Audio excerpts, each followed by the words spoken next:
Well, ladies and gentlemen, A7 is coming for you. Thank you so much, Mafioso, for that amazing interview. Now, of course, ladies and gentlemen, we're going to kickstart match number 1 in a few short moments. Don't go away. We'll be right back after this with, of course, with the host and analyst. And we'll see you guys in a bit. Take care, guys. Bye.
It is the final day of action here at the PUBG Mobile Global Championship 2022 Last Chance stage. At the end of our next 6 matches, only 5 teams will be joining the rest who have already qualified through into the biggest event of the year, kicking off in January.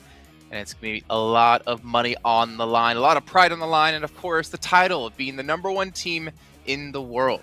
I'm your host, Jason Kaplan, and we have the cutie boys next to me of Maxman and Sandstorm to break everything down that's been happening yesterday, which was an extremely exciting day, and of course, it's coming up today. Cutie number 1, that's you, Maxman. How's things going for you? I thought you were going to be mean to us today, but no, I'm feeling fantastic, Jason. I'm feeling amazing.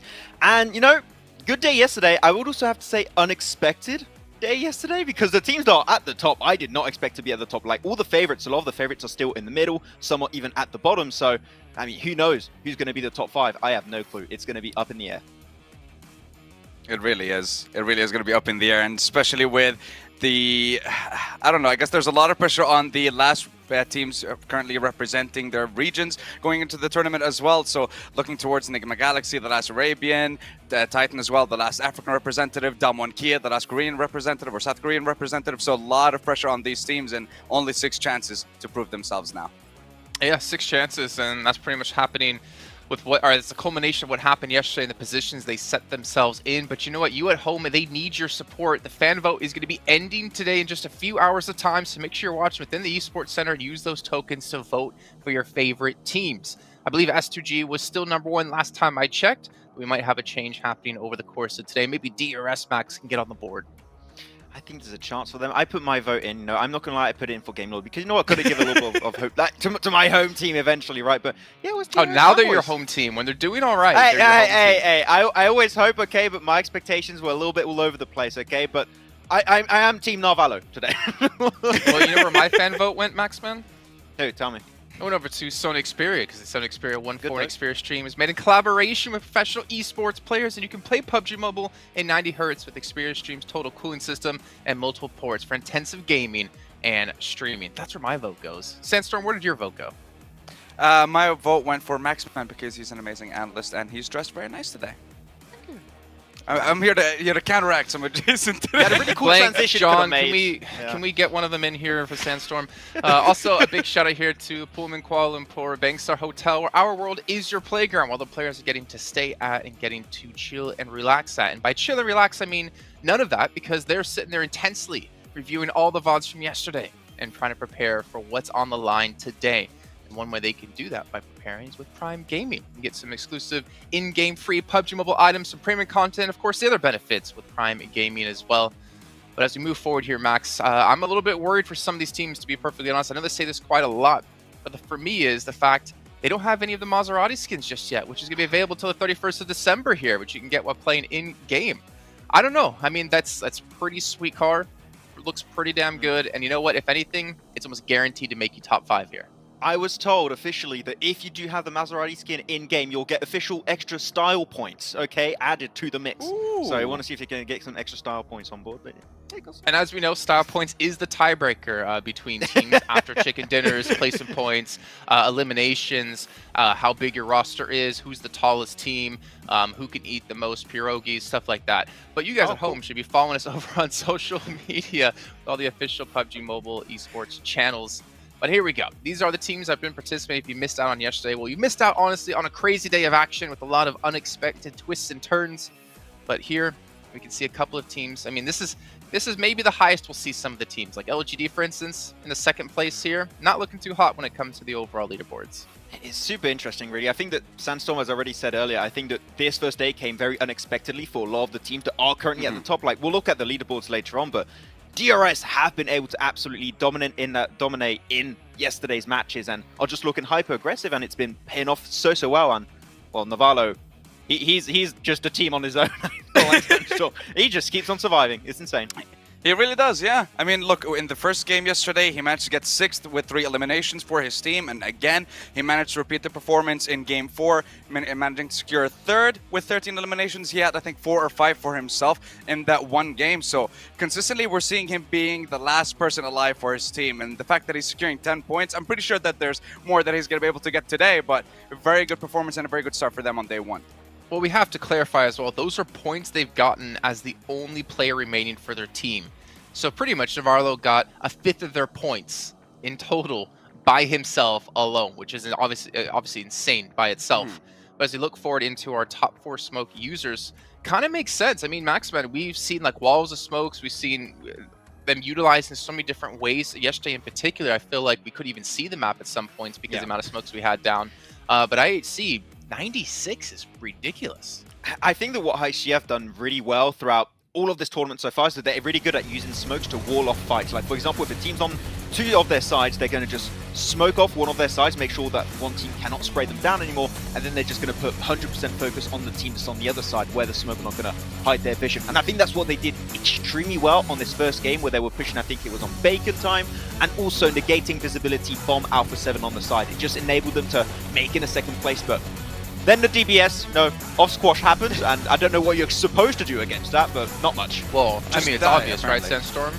The only way to beat a DBS is to use a DBS. Exactly.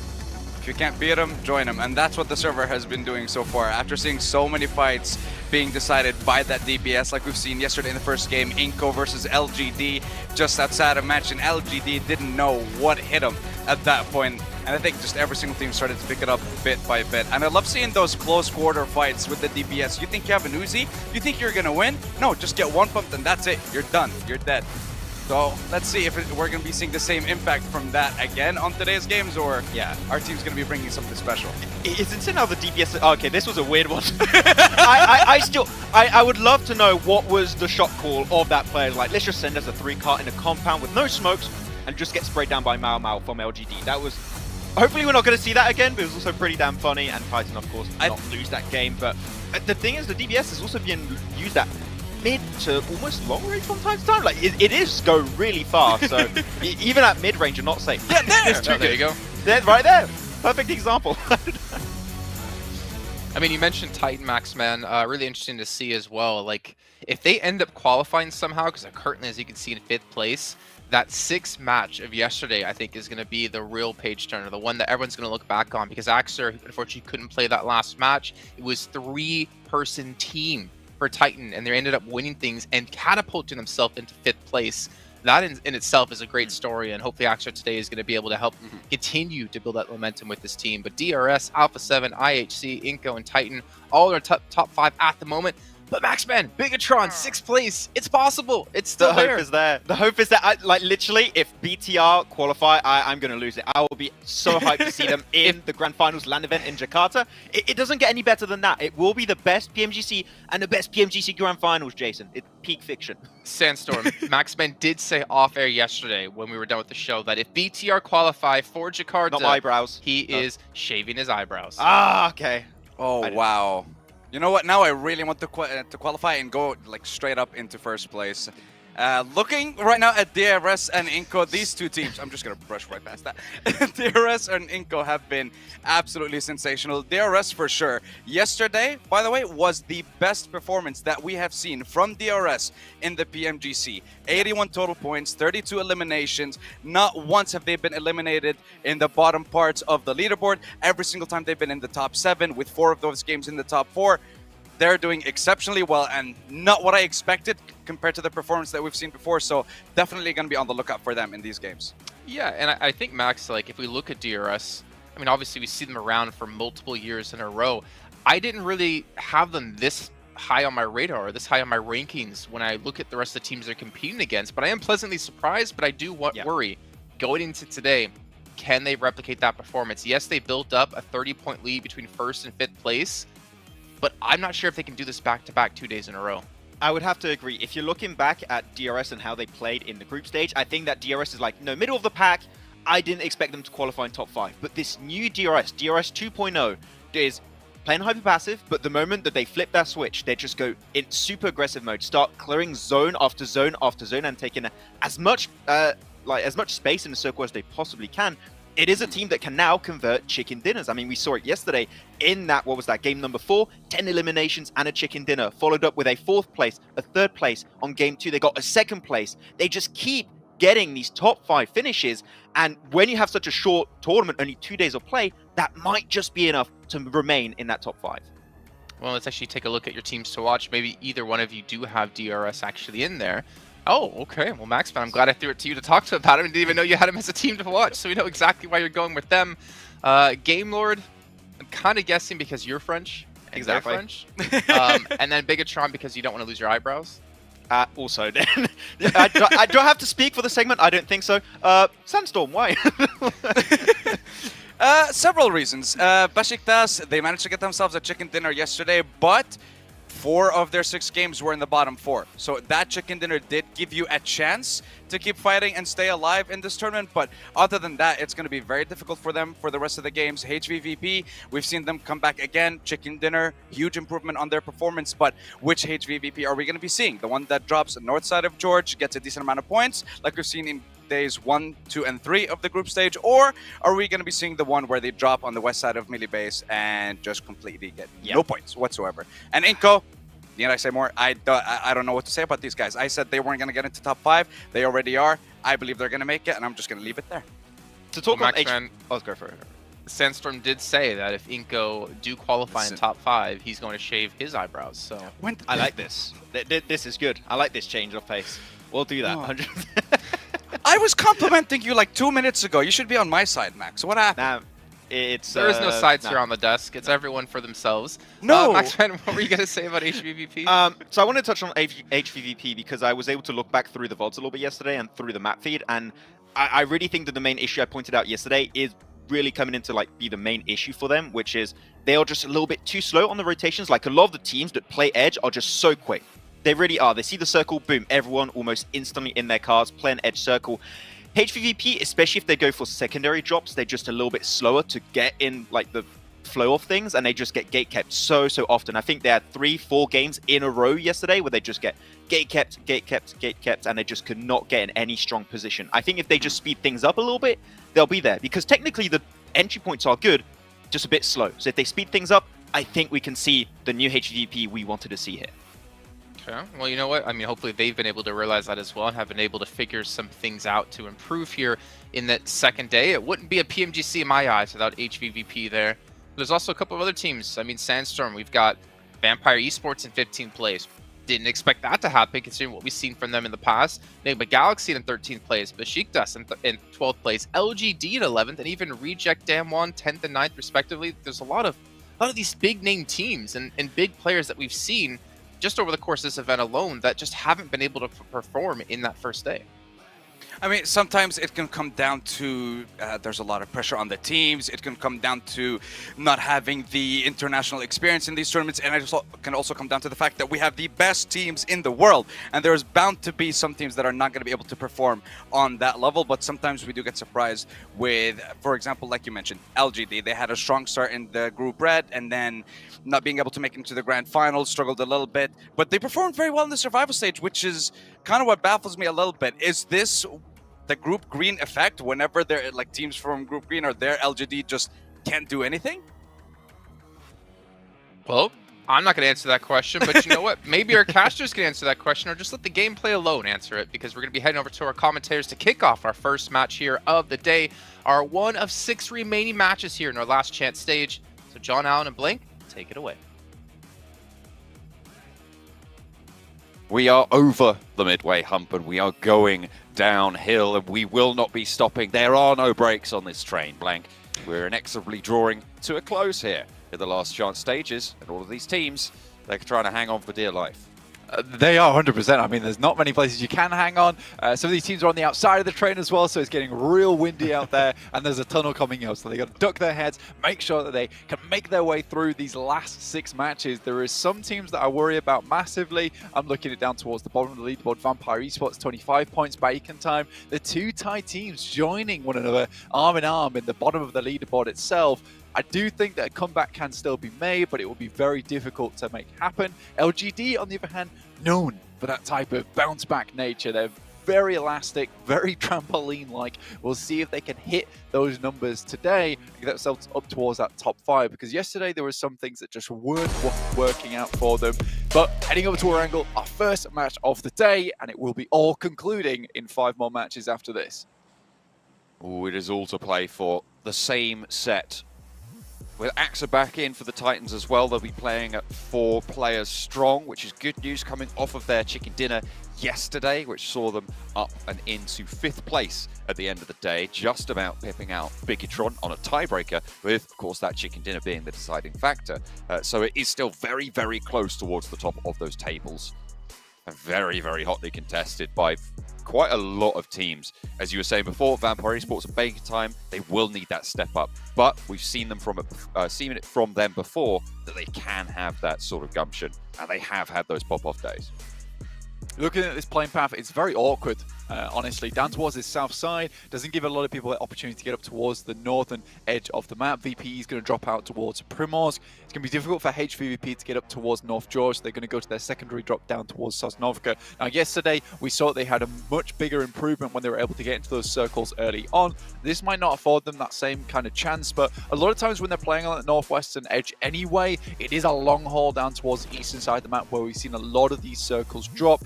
A western circle could work out for them here. Similarly for VPE, we're improving their gameplay from the center side, especially on that Miramar where they took a very central position. But this circle basically favors absolutely everybody. Anyone can get towards this spot nice and easily. It does keep the majority of this bottom part of the map in, which does make things a little bit harder for anyone towards that Sosnovka military base in the first place. Getting across those bridges is going to be a little bit more difficult, considering there's going to be complications in terms of gatekeeping going on. Will be pretty tricky, those vehicles, hotly contested, I imagine. Vampire split and uncontested, actually, over towards Primorsk. No one dropping out at that stage of the playing path that early on.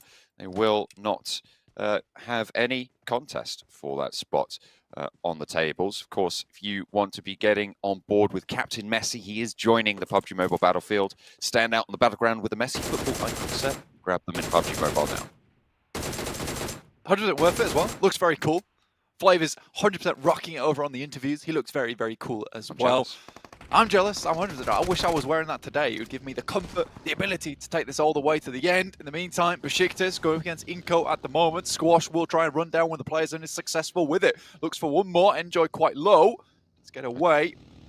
Squash able to take down Peace. Almost going for another here. And with this vehicle, he has a really good chance to actually take down the whole team.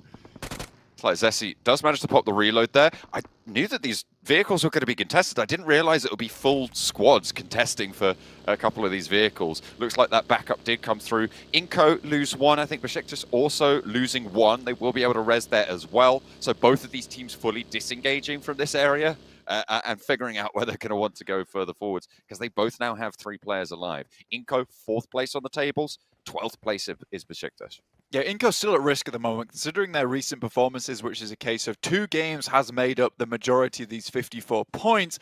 That is slightly worrying, but something that does not worry me whatsoever and makes me very happy, in fact, is that tomorrow, December 5th, we will be seeing 2022 PMGC special crates releasing all the way through to January 8th, so make sure you get your hands on those whilst you still can. But it is all back on this one right now, this match, this day in particular, where we'll be finding out exactly which top 5 teams will be heading through to the grand finals.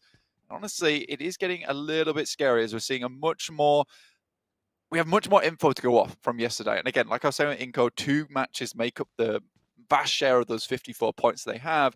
Now, they could take a similar approach today where, they get 2 games and they're very happy. They see themselves secure towards that top 5. However, this is now the adaptation day. This is where teams have figured out what's going on, what works, and they will have looked at yesterday. They will have looked at Inco's rotational paths, where they're finding these easy positions to get in towards the circle, where they're sending central as well, and maybe even looking to cut those rotations off or even pick them up for their own. And Inco, although very good in the macro, decently good towards that end game and picking up a lot of eliminations. Usually they do it where they are the 4-man squad. They're essentially taking down 3-man squads, 2-man squads, and it's a lot easier for them to actually hit those kind of numbers that way. This time around, I think Inco will find it a little bit harder to get those easy positions towards center, and already losing 1 player sets them back at that disadvantage. HVVP on that south side, they did drop out to their backup drop over on the military island, all the way on the south coast. Kitsune looting up on the docks down south. Potential for them to, I guess, boat rotate, but it's more likely that they're going to just take that bridge on the western edge. Down 1, central in apartments is a pretty powerful spot given the circle as it is. A lot of space on the northern side of the river hasn't been taken though, Blank. Yeah, I think with the plane path as well, that's kind of a likely thing to have happened here, which is where Severny shooting range all very free. HVP may have made a different call if they'd known that the circle was going to head this far towards that northern side. They might have even taken all the vehicles that they could, considering this lobby is very eastern centric. A lot of the western side isn't taken up by teams, so they could have easily picked up some vehicles towards that western coast, headed up past LGD towards North George, then had a good game of it. Either way, I think this is the numbers play. This is the one you go for. It's the most consistent. You're not relying on the circles a lot of times. It still gives you a lot of loot. You can get looted early as well. You don't want to be in North George towards that 4-minute mark with absolutely no gear on you whatsoever, and then forced to make a very hectic rotation come zone 2. So I think this is the smart move from them. Similarly, I-8 down towards Sosnovka, they can move out. There is IHC in this area though, so there's a lot of teams all trying to get their way through outside of Sosnovka. So both these teams will have to be a little bit careful. Bacon time at the bottom of the tables right now.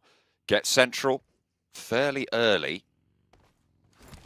Currently playing, well, I'd say central. They're sort of on the outside of the center pack right now, but it's a pretty solid compound as well. Nice sight lines out nearby to them. They'll have a lot of rotational opportunity ahead of them, but with how tightly packed the center is, it might be curtailed that little bit. Misery spots Game Lord rotating past. Spots them rolling on into the compound as well. Spots them crashing in. Spots the hop out as well. Spray is not going to be good for the first knock and actually traded off. Narvalo able to get that flush down. And Misery out for Bigatron. Really needed to find that first knock on the roll-up. It was curtains from there. Misery's usually very good at that, which is catching players off guard, but I think that he was a little bit all over the place there, panicking slightly. Maybe holding a singular angle could be good, but I think he was attempting to keep himself hidden from these players as they came in, but there were so many sight lines into that building that it is difficult unless you are prone, in which case you have no real vision other than even being able to hear the sounds of the vehicles rolling up to make that surprise play, and then relying on the rest of the team to try and take some shots outwards. So for BTR, they attempt to go for the sneaky assassin maneuver, however, it does not work out in their favor. HVP now finally making their move out. This is towards that northern side, heading over the western bridge at the moment. DRS left this position earlier on. So they will have to move through them at some point, but the Pachinki's in the way, so there's a lot of spots to be hidden in. The Western Bridge, uncontested. And Vampire, as you said, out of the way. Moving forwards on that western side, Alpha 7 swinging up north. It's a little bit quieter now, but I imagine just on the southwest side of those Yasnaya fields could be a little bit hotter. I mean, we saw obviously the roll-up from Game Lord over on that side, close to Bigatron down on 3.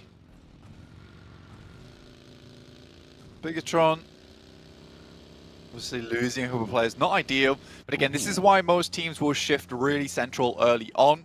I think it's acceptable to play very center on that first zone shift just because you're expecting a circle like this to occur. And then people can start to play edge from here on out. But getting a central spot early gives you a very high chance of getting in towards that area. Game Lord deciding to move a little bit further in, clear out maybe one of these teams, and BTR have to be quick with it now. Obviously getting shunting out of that top 5 placement. 51 points, tiebreaker on the chicken dinner. Going down here at the start of the day would not be good for them. So when Nate goes through the window, it's absolutely perfect. Liquid will be going down first. Oh, another one in through the window. 2 nades, 2 knocks. It's Jen Foster, a third nade through. And they will be able to find an answer a little bit. Has the M249, a lot of bullets, but not going to be able to find the second knock onto Victor. Narvalo does fall, but Bigatron swept aside. Game Lord, their bane right now. Very central in the circle as well, and a powerful garage to be able to claim for Game Lord moving into those top 5.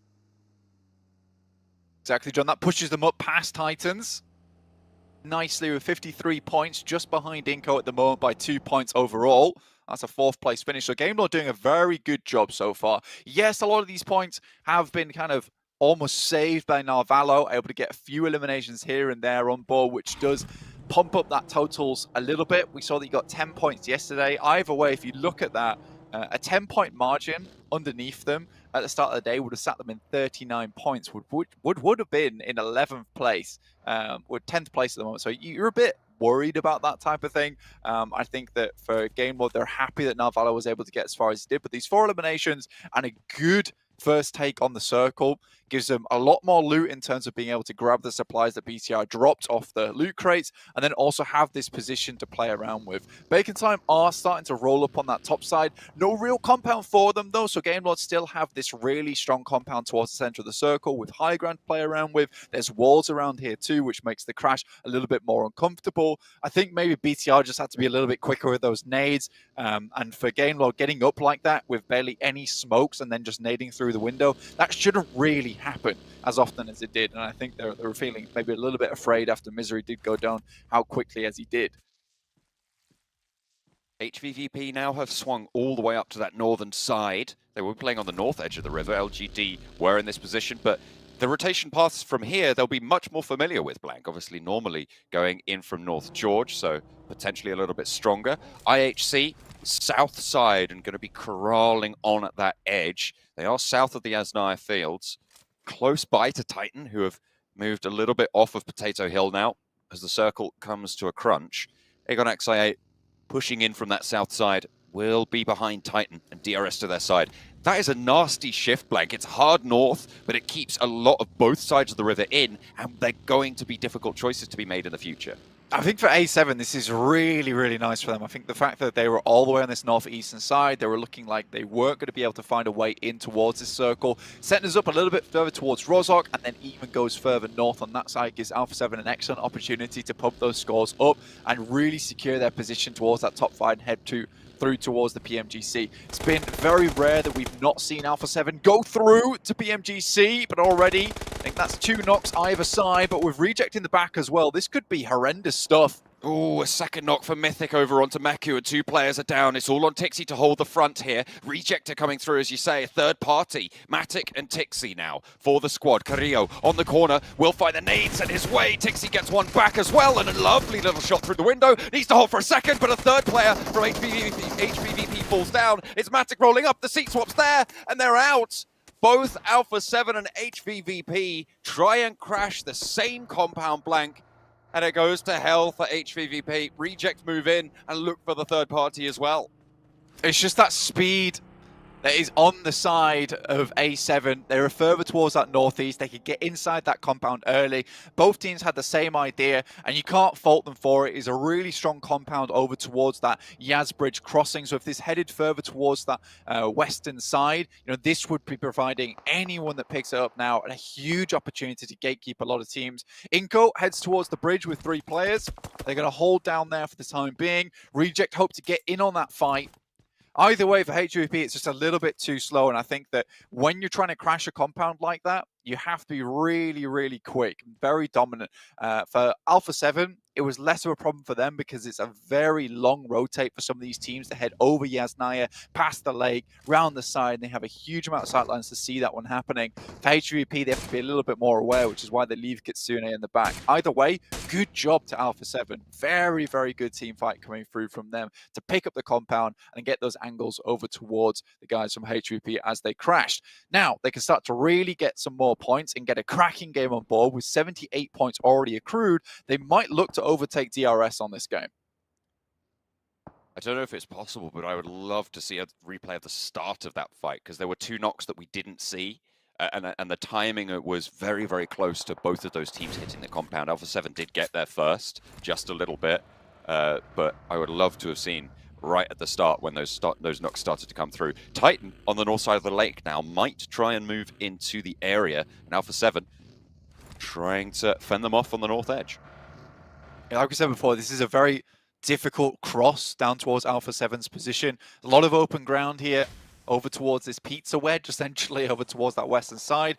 Another difficult circle comes through. LGD is in an alright spot at the moment, but you really do wonder where this circle is going to end up, because if it ends up right on top of the bridge, it's going to be difficult for a lot of these teams to find anything to work with. Inco down towards inside the bridge. They're on the bank side. This is hugely central. This is classic Inco gameplay. LGD really powerful in their position. North Shore, very likely that it will be finishing there, but LGD could just sit here and control everybody else trying to make their way across, as can Inco. Unfortunately, though, Alpha 7 move on out. Nades over the top, Vitali low, Becker at the back. Will be able to stay alive here. Another nade on in to try and pick up the flush. Resis very, very tricky there. Down one, trying to get across the bridge, shut down. They got XI8, 4 players alive. Currently split 2 and 2. The other 2 players on the east side of Rozhok. As Down one sit above them. Vampire, you can see them just about coming over that hill on the western edge. North Shore for Vampire already. They're in one of those towers, but they're going to have to move further in. They know Aegon XI8 are here, and they should know that DRS are rolling up on their north side. It's a hard cross here. I think Schweppes is playing this one very, very well, knowing that there's probably those off angles from Aegon XI8. UZM goes down. This is from Enigma Galaxy. There's a lot of eyes on this position. Ghost is the only one left remaining over towards Rozhok's side, but should be shortly returning to the fold. Game Lord rocked up. They did take a knock in the process, but are able to get their boy back up on his feet for the time being. That's Akashi over that side. Nate goes through, does a hefty damage over towards Narvalo. Stays alive, however. In come Robs, Victor, and Akashi to back Narvalo up on the hillside. They know there's more players here. They know they have to push further north. East side flank, IHC covering off. Smokes being thrown down for Game Lord to isolate sightlines to create a channel towards the Enigma Galaxy fight. Looking to put nades in that way. Amodi launching them back on over. No one going down just yet. The rest of Down one trying to get across. Not going to be shot at just yet, but everybody's turning their attention that way now, as Vampire have to be on the swivel, actually managing to get all the way across. Down one Gaming will stay alive for now. Reiji, shots over towards Alpha 7. And Aegon XI8, they're still peppering away at Enigma Galaxy, despite being right on the south cut of the circle. This has been a survival game here for Aegon. They know they have some good sightlines up towards a lot of this tree line, so they can just take easy shots and get themselves back into cover. For Freak, though, these are shots that you need to hit over towards him, but I think Blade just does not want to expose himself for too long. Currently in 26 points, 28 after those 2 limbs. Quite far down towards the bottom of the lobby, looking to put some more points on the board today. Ooh, a nice little roll-up coming through from Game Lord. Freak now last standing for Enigma Galaxy, but Narvalo gets shot down as well. Victor and Robs active. They want to try and create some cover, but their teammates are getting shot out in the meantime. They're not in the next circle, and IHC have moved in front of them. with the chaos that they were involved in with Enigma Galaxy.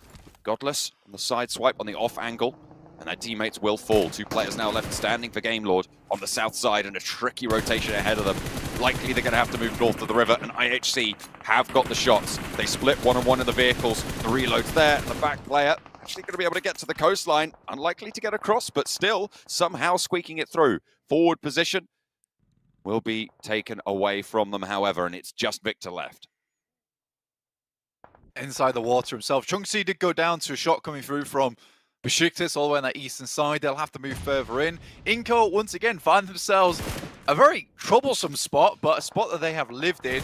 The nades from Revo didn't quite do the final job towards them, able to live for a little bit longer, get away. I can remain on this bankside, and although it was very rough to play from him earlier, now everyone realizes this is a hot spot. Ravenclaw down, Fluke down, traded off for just the one. They turn around the corners though, and they got the DBSs at close range. I think there were several going off there. There's at least 2 on the roster. Vampire keeping the shotguns in hand. See themselves a little bit safe, but the circle's still enclosing. We'll have to move out from this position, trying to get as many reses through as possible before they start to make that grand dash.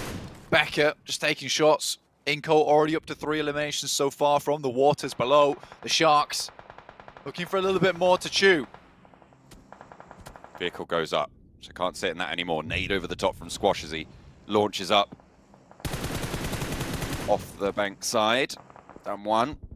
Really struggling here. Inco doing a stellar job. 3 eliminations so far. Forest should be spotted. DRS in the meantime, southwest side. Vampire at their back, looking to move up. Schwepp does fall. It's rejected there. On the off angle, should be resable here for Vampire. 4 eliminations already on the game. Reject. Hit the deck from Delta. Neither player going down.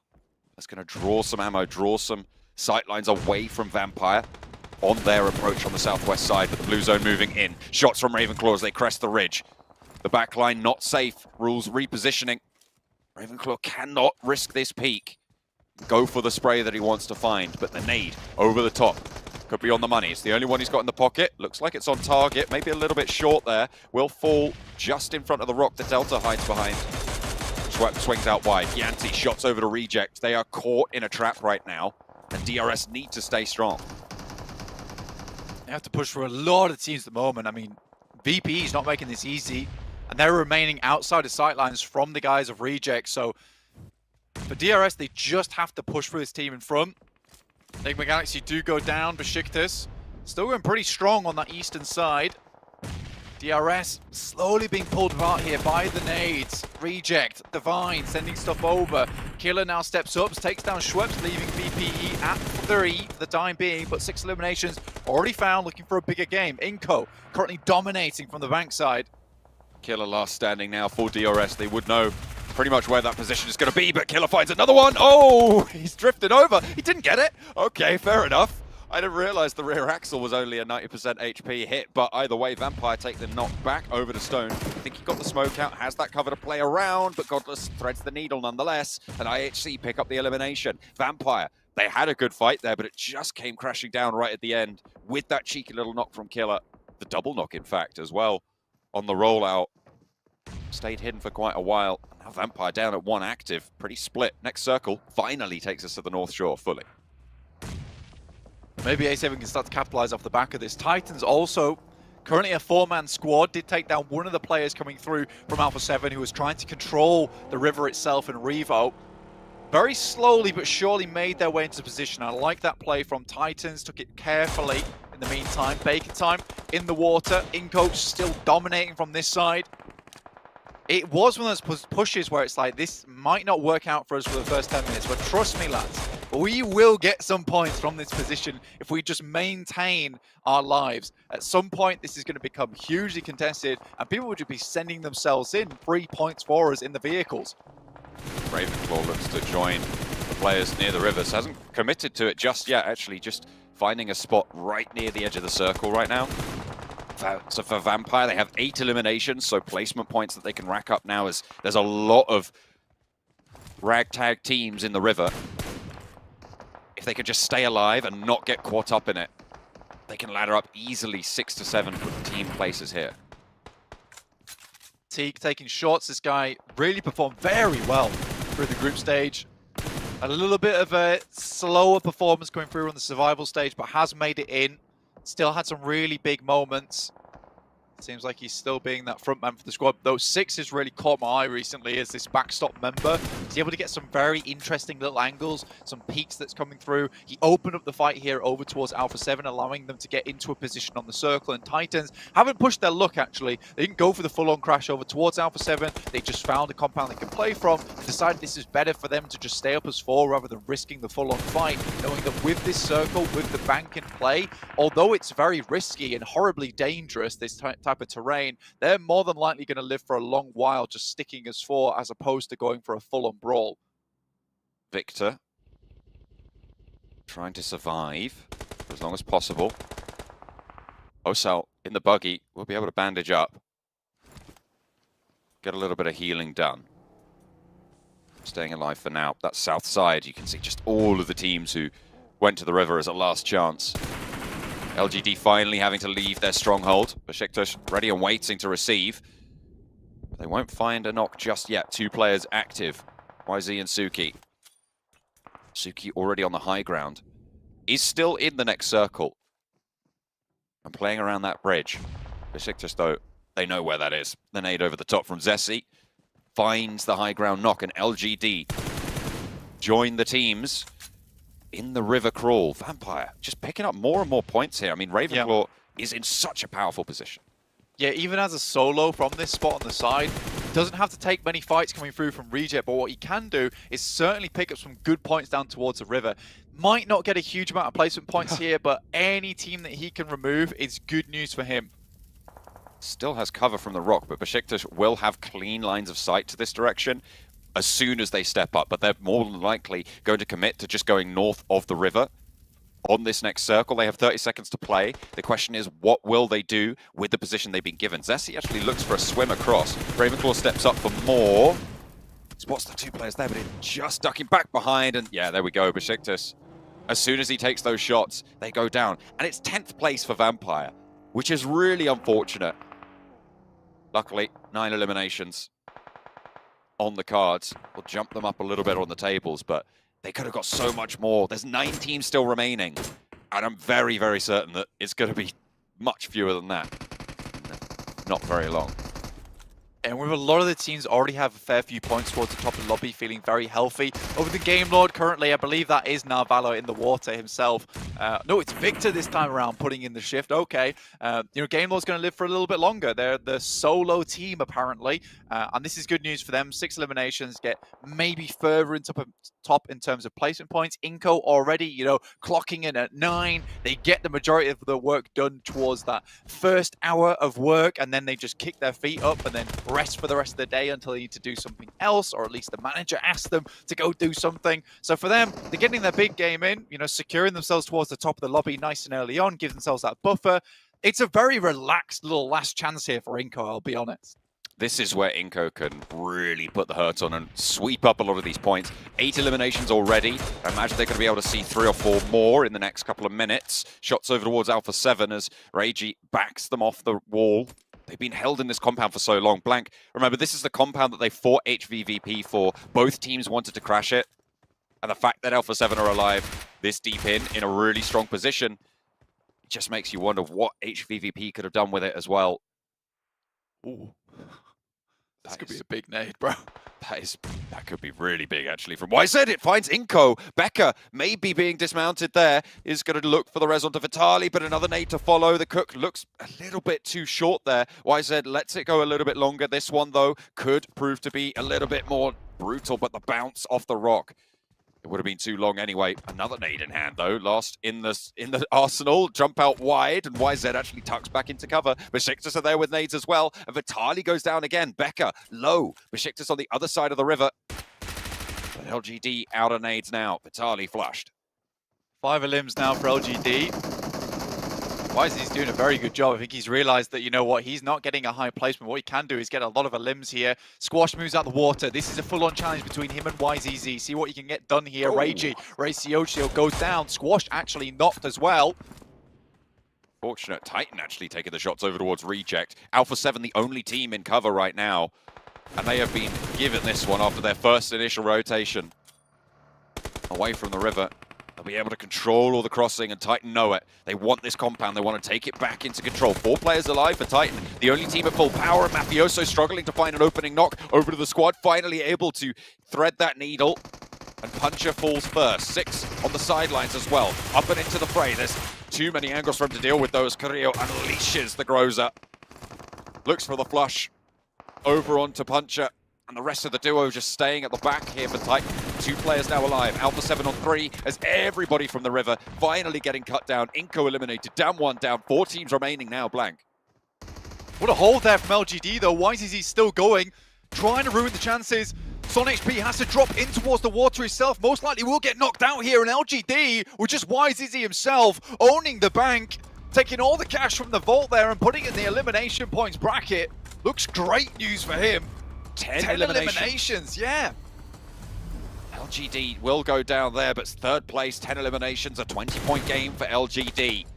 Unstoppable indeed, but Alpha 7, 3 players, Titan with the 1. Teak, I wonder if they even figure that he could be in here. They've got to imagine he's in the tower, and now he's enveloped by the blue. Wants to bounce a nade off the wall at the last second, but will be denied even that. The point doesn't go to Alpha 7, but they get the chicken dinner nonetheless, and play from a super strong compound. Hard fought for them at the start, but they kept everybody else at bay until to the end. They exerted that control on the northern shore.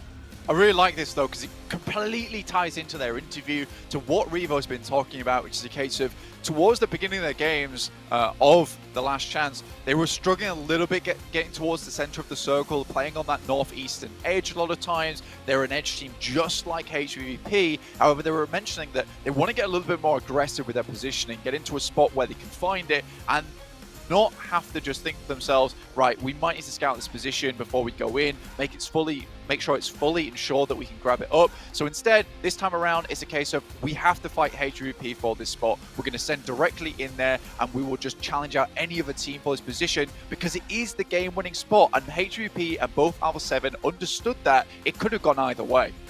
And it is so unfortunate that HVVP didn't win that fight, but that's just the way it goes sometime. Alpha 7 with the chicken dinner to take them up and into the first spot.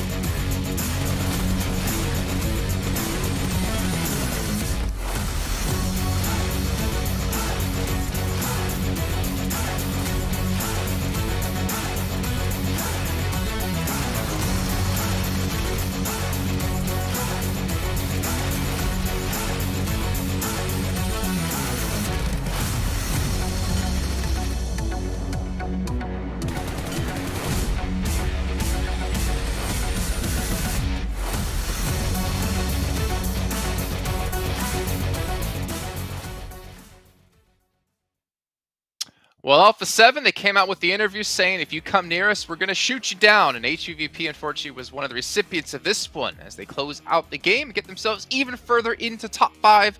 And I believe even in first place now, gentlemen. This is a fantastic showing out of Alpha 7 as they look to join Influence Champion over in the finals.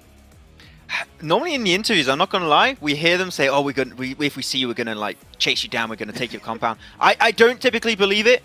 I do now. Yeah, they just barely saw a pixel moving of HVVP in a really good compound at that. Like, it was a better rotation from HVVP, a lot quicker. But the fact that Alpha 7 just sent it while the team was split was the perfect timing from Alpha 7. And then you just can't breach it because the compound, it's hard to leave, but it's even harder to breach, right, Sandstorm? And yeah, that defense was just on point. Well, yeah, Titan found out. The hard way. Yeah, true.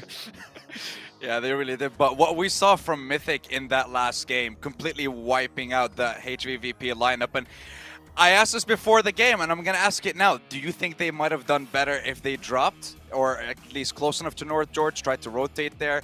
Would have been a quicker rotation to that compound. That might have actually been the difference in them arriving earlier than Alpha 7. Might have been the biggest difference that they needed. And at this point of the game, making that mistake, not getting a single elim either, not securing a single point, is definitely going to hurt HVVP here. Yeah, it's going to put them even farther behind that top 5 that they're trying to catch up to. But a couple of individual plays we're going to have to mention here as well. YZZ from LGD, the last surviving player from the teams out of water. First of all, I mean, obviously the confidence that goes in to be able to pull off that kind of situation and knowing your limits and knowing what you need to do. But I feel like at the end, to be fair to him, Victor kind of saved him from Gaylord as he knocked 2 players from Besiktas. Pretty much. Like, the situation is really like out there. It's hard to predict what's going to be happening, but he just picked up the pieces. And I think that the weapon choice for him in that situation was really good. He was playing the PP Bison, which, as we know, has got a lot of ammo in that clip, and you can just keep spraying down as they just come out of the water. You can just keep spraying, keep the pressure on, and it's going to be really hard to make it over to the mainland. So, yeah, good weapon usage, and YZZ. I mean, they had a good game initially, but making it across that river as a 4-man team is just so hard, Jason. Here you go, the points for Alpha 7, 23. LGD, though, 20 points. I mean, if we talk about those individual points scored, we talked about Navarro getting himself 10. I think YZZ has just been able to catch up quite a bit here because that gets LGD so close to being in top 5 now. I wonder how close it is. I'm hyped to look at the overall rankings, but this is a game that's going to put them in good standing. What's not going to put a few of the teams in good standing, of course, we talked about HVVP, but BTR losing that fight almost instantly to the hands of a Gamelord. That's going to put Gamelord in a great position, and it's fantastic for Gamelord too, because before this game, Gamelord were in 8th with 49 points. BTR were just barely above them in 6th place, was an extra 2 points with 51. So now BTR falling down, Gamelord going up again.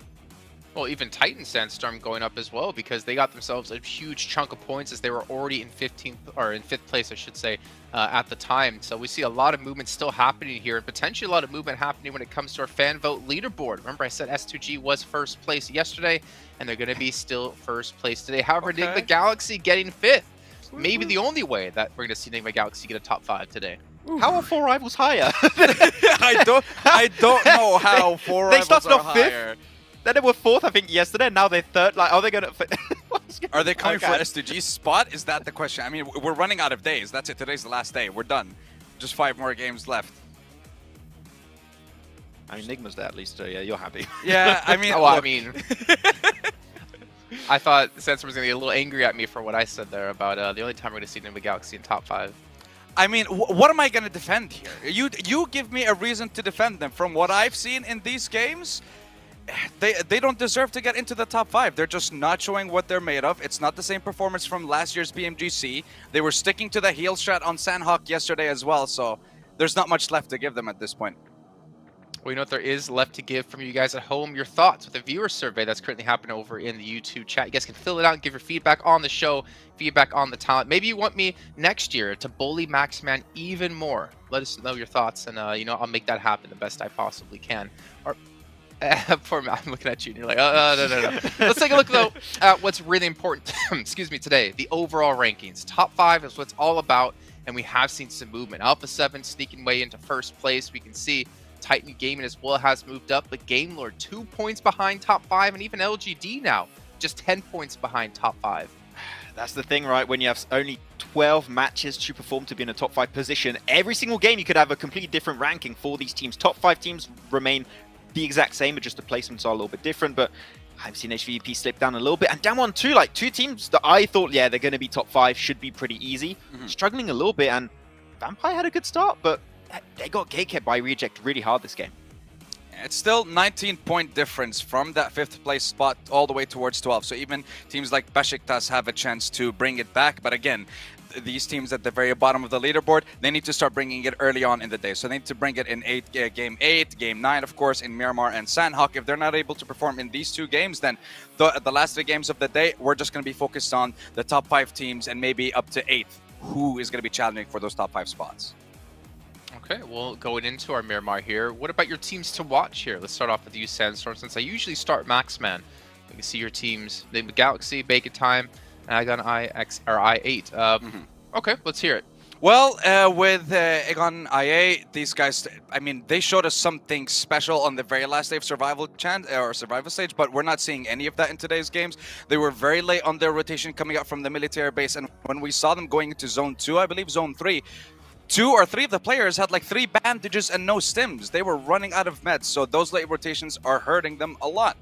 Bacon, one of the top performing teams on Erangel as well. We didn't see them do anything in the last game, didn't see them do anything in day 1, so The reason I'm focusing on these teams, they're at the very bottom and they need to perform and they need to do it now. Otherwise, their journey is done in the PMGC. All right, well, looking at your picks, Maxman, I can see a certain team in there that you said you would not predict at all today, or at least as a team to watch. LGD, interesting. It's not my pick. You told me to pick it for you, Jason. I took it for you. I took Did he do that? and Vampire. I didn't hear Jason do that. I was going to say I've proved we didn't record anything, unfortunately. But yeah, LGD, I mean, they were in a position that was not great before this game. They were in 11th position, and it was said, right, also that they only have a certain amount of games where they can potentially hope to be back in a race. Thanks to the performance of YZZ, they're still in a position where they can compete. They're still clearly in a position where they can be in the top 5. And as we know, Jason, they are a team that are really good at playing on Miramar. So if they can get himself maybe their very first chicken dinner of the last chance on this game, this would put them, normally push them up even in top 5. And top 5 obviously would make them extremely happy, but the problem is they are running out of matches to do so. There's a lot of other teams gunning out for that position as well. So we're going to head on over to our commentators, though. You know what, for Maxman? You can throw it on over to John, Allen, and Blake here for once. Okay, John and Blank, take it away. Oh, you're so lame.